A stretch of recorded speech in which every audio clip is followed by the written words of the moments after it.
In this lesson, we're going to look at how little subtle changes have occurred since first time you logged in.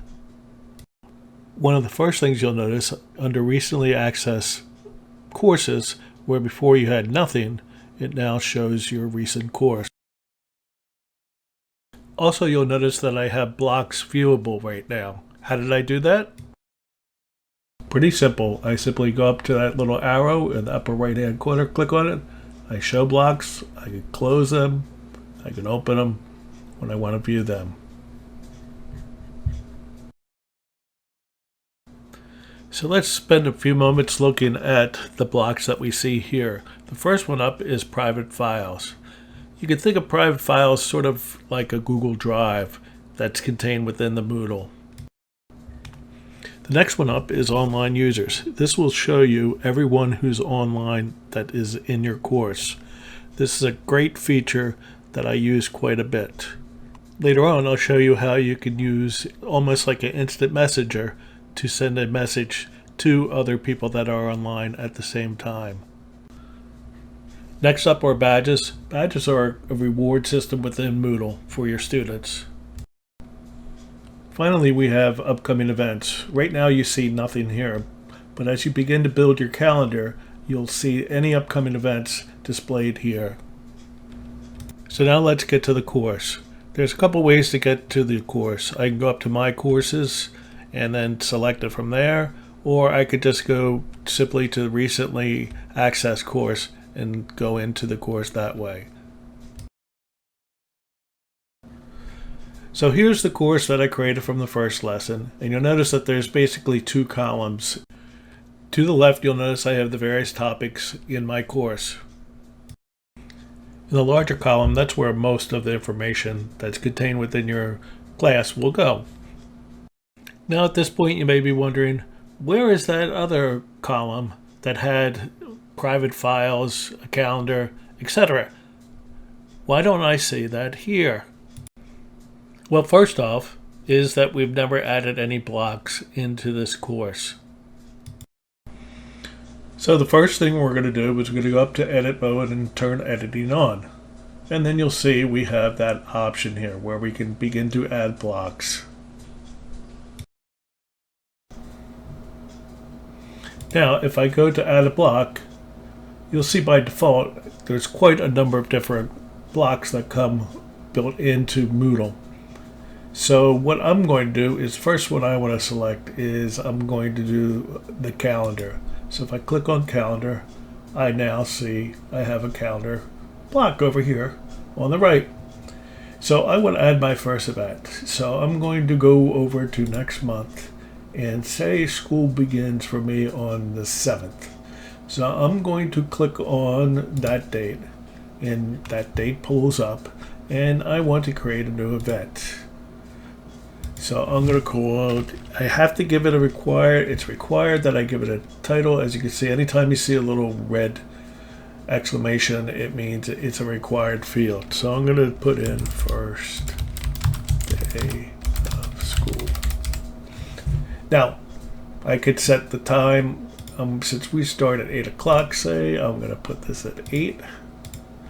Now, there's two different types of events, and this is real important to remember, is that when you're going to put in a event for all your students to see, you want to make sure you put a course event, because a user event is like having your own personal calendar. So I want to make sure I set that to course event, and then of course I need to select my class. Now if I want, I could show more. If I want to give it a more description, I could say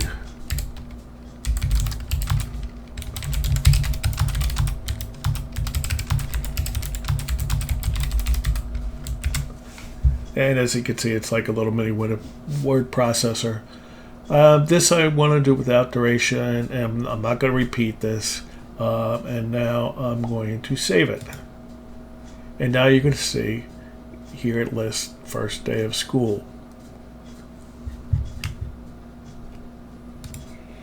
Now, if I decided I didn't need this or I made a mistake, I could either click on the trash can, or if I wanted to, I can go back in and edit it and make whatever changes I wanted to make, and then save it once again. Now that I'm back into my class, I can see the calendar showing here, and if I go over, I can notice there's a little dot, and if I move my mouse over, it tells me that there's an event there. The other block that I can use that comes in handy is if I add a block, and I'm going to go down the bottom and choose upcoming events. You're going to now see any upcoming events. Not only will I have it on the calendar, but I'll have it listed here. So if I want to continue to add blocks, I can say I want to, as was in the beginning, I want to be able to see, for example, who the online users are. So I can click on that, and that will also drop that into that block. I can also rearrange things. If you see the four-way arrows, I can kind of switch things up and drag them, click and drag them wherever I want. I usually like my calendar up at the top, followed by upcoming events. It's just kind of the way I am. But you can arrange them any way you want. So that's kind of getting started on how to use blocks and add them to your course. As well as the blocks that come by default when you install Moodle, you can also look for additional blocks on the Moodle.org website. If I'm in Moodle, here I am at the site. If I go to download, and I could extend Moodle, there's different plugins that I can go to and add to a Moodle site. If I go up here, I can choose block, and it'll list and give me description of different blocks that you can add in to your Moodle site.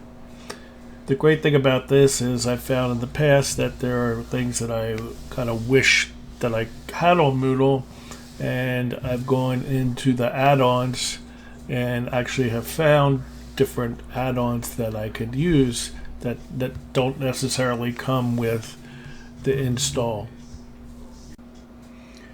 An example of a block that I use quite often is this mass actions block.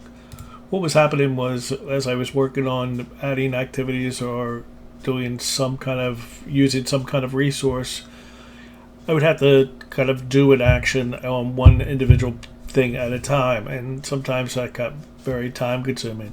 With this mass action block, I was able to install this into the Moodle and then be able to move things around, multiple things I should say, at one time, or hide things at one time. So it was a real convenient add-on that didn't come automatically installed with the Moodle. Now the nice thing about these plugins, most everything you find on the Moodle site that's a plugin is free. So that's the good news. Now what might be kind of a bad news situation is you have to have administration rights on the Moodle to be able to install any plugin that you want to have. So if you don't have those administrative rights, you need to find the person that does and then convince them into installing it onto the Moodle.